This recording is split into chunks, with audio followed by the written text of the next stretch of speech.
जय हिंद साथियों। अभी हम लोग उपस्थित हैं एग्जाम टूर चैनल पर और आपके सामने जो उपस्थित हैं राहुल जी, ये स्टेशन मास्टर इनका फाइनल सिलेक्शन हो चुका है। तो इनकी जर्नी के बारे में हम लोग जानेंगे कि राहुल जी ने कैसे तैयारी किए, किन शिक्षकों के पास तैयारी किए और किनका मोटिवेशन इनके काम आया, कैसे पढ़े ताकि इस समय बहुत ही ये दरोगा भी निकाले हुए हैं, इससे पहले कई एक बार बीपीएससी भी निकाले हैं, इस बार भी इनका बीपीएससी पीटी हुआ है। तो इतना लगातार रिजल्ट देने का इनका क्या एक्सपीरियंस है वो आप सबको बताएंगे। तो इसलिए इस वीडियो को अंत तक देखिएगा। सचिवालय सहायक का भी फॉर्म भरे हैं, उसका तैयारी कैसे कर रहे हैं, इन सारे चीज को मैं आपके समक्ष रखूंगा, इसलिए वीडियो को अंत तक जरूर देखें। आपका स्वागत है एग्जाम टूर पर राहुल जी। धन्यवाद। थोड़ा सा पहले आप अपना परिचय दे दें, कहाँ से स्कूलिंग किए हैं, क्या है, कैसे है, इंटर मैट्रिक ग्रेजुएशन वो सब। मेरा नाम अभय कुमार हुआ डॉक्यूमेंट में, लेकिन जो है लोग ज़्यादातर राहुल के नाम से ही जानते हैं। मेरा घर पटना से 30 किलोमीटर दूर दनियामा के पास सिंगरियामा गांव हुआ, और वहीं से वहाँ पे हाई स्कूल है, वहाँ पे हाई स्कूल सिंगरियामा से ही मेरा 10th हुआ। और उसके बाद पटना से 12 और ग्रेजुएशन भी पटना से पटना से, और फिर पीजी मैंने मास्टर इन सोशल वर्क में पटना यूनिवर्सिटी से एमएस किया। डब्ल्यू से हाँ, पटना यूनिवर्सिटी। कंप्लीट किया। एक बताइए, आप तैयारी कब से शुरू किए, जनरल कंपटीशन का तैयारी कब से शुरू किए। 12 मेरा कंप्लीट हुआ तो पहले आईआईटी के फील्ड में थोड़ा सा क्लास करते थे, लेकिन मैंने कभी टारगेट वगैरह नहीं किया क्योंकि मुझे लगा कि नहीं होगा। तो उसके बाद 12 के बाद जो है धीरे धीरे मैंने कंपटीशन का क्लास करना शुरू किया। कंपटीशन में क्लास। हाँ। सबसे पहले बताइए, आप मैथ रीजनिंग कहीं पढ़े कि अपने से सेल्फ क्या किए बताइए।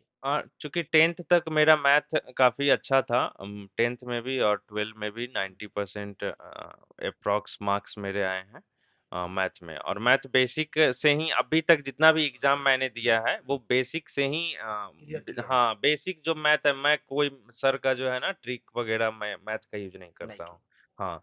जब स्टार्टिंग में चूंकि कंपटीशन का तैयारी कैसे करना है तो उतना मुझे आइडिया नहीं था, तो मैंने बीएससी एकेडमी में क्योंकि ये सोचा कि एक पूरा इंस्टीट्यूट में एक माहौल मिलेगा, तो वो मैंने 3 महीना के लिए एक ज्वाइन किया था कोर्स। तो वहाँ से जो है कुछ कुछ जो है कंपटीशन का मैथ क्या होता है, सिलेबस उसका रीजनिंग क्या होता है, वो ही मेरा लास्ट तक काम आया। लास्ट तक काम हाँ। आया। दूसरा बात बताइए, आप सेट प्रैक्टिस कैसे करते थे, सेट बनाते थे तो कैसे बनाते हाँ, सेट किस। जो है मतलब लोगों का जैसे आजकल कहना है कि ऑनलाइन सेट ज़्यादा प्रैक्टिस करना चाहिए, तो वैसा मैंने नहीं किया, ऑनलाइन पे ज़्यादा फोकस नहीं किया। क्योंकि ऑफलाइन में जैसे प्लेटफॉर्म का सेट मैं लेता था ज़्यादातर, उसका वॉल्यूम 1 वॉल्यूम 2 वॉल्यूम 3 वॉल्यूम 4 जितना आता था, एक दिन में एक सेट कभी दो सेट लगातार बनाते गए। और जो है एक चीज़ और मैं कहना चाहूँगा कि लोगों का मतलब जितने भी कैंडिडेट्स होते हैं, उनको ऐसा लगता है कि हम पढ़ लेंगे थोड़ा, उसके बाद सेट बनाएँगे। ये ज़रूरी नहीं है। आप लगातार सेट प्रैक्टिस करते रहिए। आपको जितना सिलेबस कवर हुआ है वो होगा, और धीरे-धीरे जो है ना वो कॉन्फिडेंस बढ़ते जाता है, एनहांस होता है सेट प्रैक्टिस एक करके। बात बताइए, आप तो दरोगा भी निकाले हुए हैं, इस बार आपका बीपीएससी है, इससे पहले भी निकला हुआ है। साइंस के लिए आप क्या किए थे, किन शिक्षक के पास पढ़े थे साइंस। साइंस के लिए शशांक सर से मैंने क्लास लिया था, और बुक वगैरह जो है उनका स्टडी मटेरियल था, और बुक मैंने एसके झा सर का भी जो साइंस का बुक आया था। कई एक बुक आप पढ़े। हाँ हाँ, कई सारा बुक लूसेंट से भी थोड़ा बुक पढ़े थे। हम्म, और जितना सारा तो साइंस के लिए उतना सारा काफी लगा मुझे और ठीक लगा। ठीक लगा। हाँ। और एक बात बताइए, आप जीएस का तैयारी किए होइएगा, हाँ। जीके जीएस का। उसका क्लास भी किए थे क्या आप, हाँ। किनके पास। जीके जीएस का जो है ना, चूंकि मेरा मैथ बैकग्राउंड काफी अच्छा रहा है 10th और 12 में भी, तो जीके जीएस मेरा बहुत वीक था। और पहले मेरा जितना भी रिजल्ट हुआ वो एसएससी का था, रेलवे ग्रुप डी का था, और कई सारे सीआईएसएफ में भी हुआ था, सॉरी सीआरपीएफ में। तो जीके के बेस पे मेरा नहीं होता था, और मेरा मेरिट कहीं न कहीं नहीं बनता था, 1-2 नंबर से, जीके के कारण ही छूट जाता था। तो लॉकडाउन में जब कोविड के कारण हम एक मित्र के पास हिलसा गए नालंदा में, तो वहाँ पे लोग जो पढ़ रहे थे, तो मुझे जो है ऑनलाइन खान सर के बारे में पता चला कि खान सर ऑनलाइन क्लास लाए हैं। तो हम सोचे कि खान सर का कर लेते हैं। ऐसे बहुत डर लगता था कि जीके का 1.5 साल क्लास चलता है। तो ऑनलाइन खान सर का मैंने क्लास किया बेसिक। बिल्कुल मुझे जीके का एबीसीडी नहीं पता था, लेकिन खान सर का मैंने बेसिक क्लास किया, और उसके बाद तो जीके से प्यार हो गया। मतलब कि कॉन्फिडेंस इतना आ गया कि लगा कि अब हम दरोगा देंगे। जीके से प्यार हो गया। हाँ, दरोगा दिए और निकला भी, तो और कॉन्फिडेंस बढ़ गया। उसके बाद जो मेरा सीबीटी 2 था एनटीपीसी का, स्टेशन मास्टर का, उसमें भी कहीं न कहीं नंबर मेरा मैंने 101 क्वेश्चन अटेम्प्ट किया था जिसमें मेरा 94 सही था। 94। हाँ, और नंबर बढ़ने का कारण था कि आउट ऑफ 50 36 जीके सही था। 36। हाँ, तो वो जीके पढ़ने के कारण जो है मेरा नंबर जो है 90 एबव आ बढ़ने गया, लगा, नहीं जो तो कि मैथ जो है, रीजनिंग आप सही हाँ, थे। और मेरिट बनने का कारण यही जीके था। तो खान सर के पास मैंने क्लास किया और उसके बाद दरोगा के लिए जब मेरा पीटी हो गया तो टारगेट के लिए जो है खान सर के पास ऑफलाइन में काफी ज्यादा भीड़ होता था। तो प्रदीप सर के पास भी उनका वीडियो देखता था, तो यूट्यूब पे काफी अच्छा लगता था। तो लगा कि जो है प्रदीप सर का अनुभव जो है, तो दरोगा मेंस के लिए कौटिल्य जीएस में मैंने क्लास किया और काफ़ी अच्छा लगा। तब से फिर जो है प्रदीप सर के अ, उनकी शिक्षा का अनुभव से जो है इतना अच्छा लगाव हुआ कि अभी तक क्लास उनके पास ले रहे हैं सचिवालय का भी। अभी भी क्लास ले हाँ, रहे हैं। सचिवालय का कर रहे हैं उनके पास। हाँ, एक बात बताइए, साइंस कैसा लगा? शशांक सर से साइंस आप पढ़े, कैसा लगा? अब बहुत अच्छा लगा, चूंकि जो है ना, जैसे बच्चों के मन में, मतलब हम भी एज अ कैंडिडेट ही हैं अभी भी, तो ऐसा लगता है कि फिजिक्स केमिस्ट्री बहुत हार्ड होता है, लेकिन जो है सर इतने अच्छे वे में, मतलब कि वो समझने के ऊपर होना चाहिए। वो थोड़ा सा अपने आप को विकसित भी उतना माइंड को मेंटली सेटअप करना ही पड़ता है। तो बहुत अच्छे वे में समझा देते हैं, और जितना देखिए, मतलब कंपटीशन की दुनिया में है ना कि कहा जाता है क्वेश्चन छोड़ने वाला पास होता है, मेरिट बनता है उसी का। तो सब क्वेश्चन बनाने का हमको फिजिक्स पढ़ाने वाला लेक्चरर तो बनना नहीं है। तो जितना कंपटीशन में आता है उतना जो है शशांक सर सफिशिएंट दे देते हैं। हाँ। एक बात बताइए, आप कई एक एग्जाम निकाले, दरोगा भी निकाले, दरोगा दौड़ में शायद आप छठे थे, फाइनल मेरिट नहीं बन पाएगा दौड़ में। तो आपके पास बहुत सारा एक्सपीरियंस है, चूंकि इतना हाई कट ऑफ जाने के बाद 113 जाने के बाद आप बीपीएससी पीटी भी निकाले हैं, यानी कहीं ना कहीं आपका जीएस बहुत मजबूत होगा। तो एक बात बताइए, बच्चे को आप क्या कहिएगा कि जीएस वह कैसे अच्छा कर सकते हैं, किस तरीका से कर सकते हैं? देखिए, अब जिनके लिए, मतलब जिनका जीएस बेसिक, से उब जाते हैं, वो क्या हाँ, करें? हाँ। तो सबसे पहले तो जैसे कहेंगे कि जैसे लोग लूसेंट पढ़ना शुरू एक खरीदते हैं, आते हैं पढ़ना, लूसेंट खरीद लेते हैं, पढ़ना शुरू कर देते हैं। लेकिन जो है लूसेंट कभी कंप्लीट नहीं हो पाता है उनका, नहीं पढ़ पाते हैं पूरा। तो जिनका बेसिक है, कुछ भी नहीं पढ़े हैं, तो जीके सबसे पहले कहेंगे किसी भी टीचर से आप पढ़िए। मैंने तो खान सर से पढ़ा बेसिक, लेकिन आप किसी भी टीचर से पढ़िए, लेकिन उसको बेसिक जो है ना वो पूरा पढ़िए। आप एक-एक करके, जैसे मॉडर्न हिस्ट्री है, उससे पहले मेडिएवल आएगा, उससे पहले एंशिएंट आएगा। तो वो जो है ना एक-एक करके एकदम अरेंजिंग वे में पढ़िए। धीरे-धीरे स्टोरी समझ में आने लगेगा और काफ़ी अच्छा लगेगा। अब तो जो है ना, जब मतलब अभी तो थोड़ा बहुत इधर 1-2 महीना से हटा है, लेकिन इतना अच्छा से याद हो गया था कि मुगल में कौन से राजा के बाद कौन आ रहे हैं, कौन आ इतना अच्छा से कि जो पहले नहीं था, वो उस पे कमांड हो गया।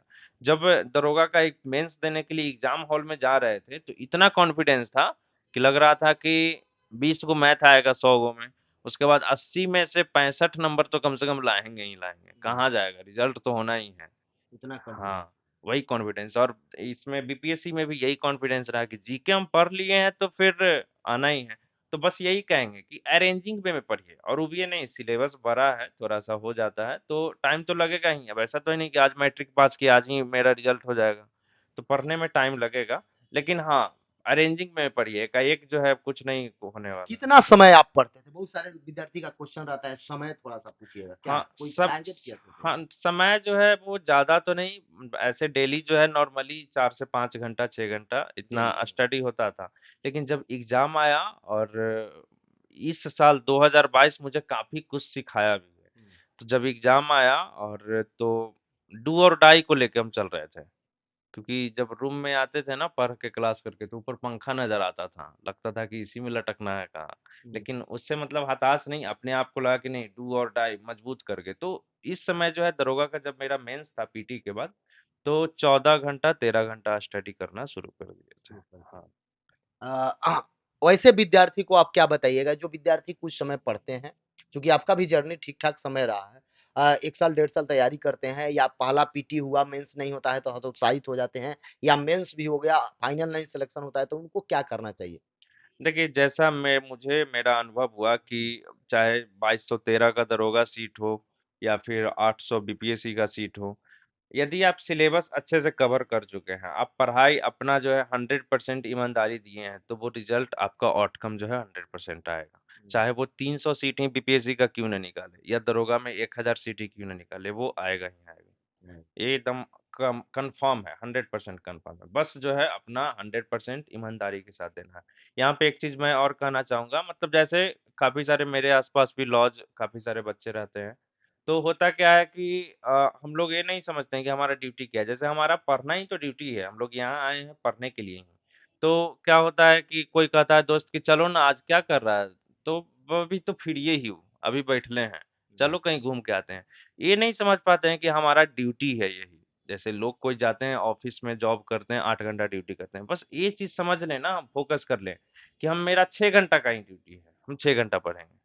उसके बाद घूमिए जहाँ घूमना है। हाँ, तो वो 6 घंटा भी रेगुलर आप ड्यूटी कर ले रहे हैं ना, जैसे सोचिए कि पापा मेरे 10 घंटा ड्यूटी करते हैं, तो आप भी सोचिए हम 6 घंटा ड्यूटी करेंगे पढ़ाई को लेके, 6 घंटा भी यहाँ पे जो है ना कंटिन्यू यदि आप पढ़ते हैं, तो जो है रिजल्ट नहीं रुकने वाला है। हुँ। विद्यार्थियों को आप क्या संदेश दीजिएगा? क्योंकि आप सफल स्टूडेंट हैं, आपको हाँ, अनुभव हाँ। बहुत है। एक चीज़ जो मैं कहना चाहूँगा कि देखिए ज़िंदगी में बहुत सारे बहाने होते हैं, बहुत सारा बहाना है कि ये इस कारण नहीं पढ़ पाएँगे। अच्छा आज शुक्र है, आज भर कल शनिवार ही है, संडे हो जाएगा, सोमवार से क्लास जाएँगे। बहाना बहुत सारा होता है या फिर घर पे काम है, घर चला है। एक कारण एक कारण बस ढूँढ लीजिए, एक कारण कि जिसके लिए जो है हमको यह जो है पाना है, सफल होना है। जैसे मैं अपने ही मतलब अपनी एक-एक उदाहरण के साथ शेयर करता हूँ। मतलब 2022 जो है मुझे काफ़ी कुछ सिखाया, मैंने पहले भी बोला है। दो 2022 के शुरू में ही मेरे पापा का एक्सीडेंट हो गया, बहुत बड़ा एक्सीडेंट हो गया। तो और उसमें काफ़ी ज़्यादा फाइनेंशियल कंडीशन बहुत बैड हो गया, बहुत ज़्यादा बैड। तो हमको लगा कि जो है अब जो है या तो मेरे लिए डू और डाई का जो मौका है। तो यही लगा कि अब जो है कोई कारण ही नहीं है, अब हमको बस एक ही कारण है कि अपने परिवार को ऊपर ले जाना है।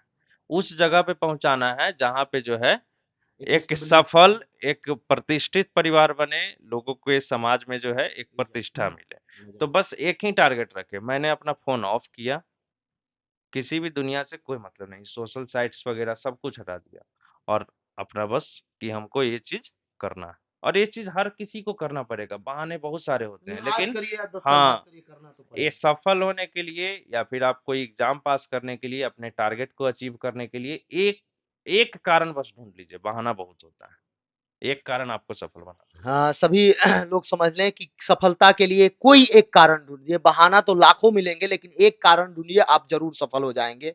और बात बता दें बहुत सारे एग्ज़ाम दिए हैं, निकाले हैं, दरोगा का फाइनल से छँटे हुए हैं, तो इनके लिए मैं एक बार और इनका वीडियो बनाऊँगा ताकि इनसे मुझे भी बहुत कुछ सीखने को मिलता है। बहुत अच्छे इंसान हैं, एमएसडब्ल्यू में समाज सेवा भी करते हुए ये इस मुकाम तक पहुँचे हैं, तो मेरा तो शुभकामना हमेशा इनके साथ रहेगा। आपसे बता दें कि एक बार इनका अलग वीडियो बनेगा, किस तरीक़ा से क्या-क्या बुक पढ़े, कौन-कौन बुक अपने अभी वर्तमान समय में जो तैयारी कर रहे हैं सचिवालय सहायक का, उसमें शामिल कर रहे हैं। इन सारे चीज़ को लेकर मैं बनाऊँगा वीडियो, तो आप अगला वीडियो का ज़रूर इंतज़ार करेंगे, वो बहुत ही बेहतरीन होगा। इनके क्लासरूम का होगा सॉरी क्लासरूम बोल रहे हैं, इनके रूम का होगा, वहाँ से बनाया जाएगा। जय हिंद, जय भारत, जय युवा। चैनल को ज़रूर सब्सक्राइब करें। बहुत-बहुत धन्यवाद समय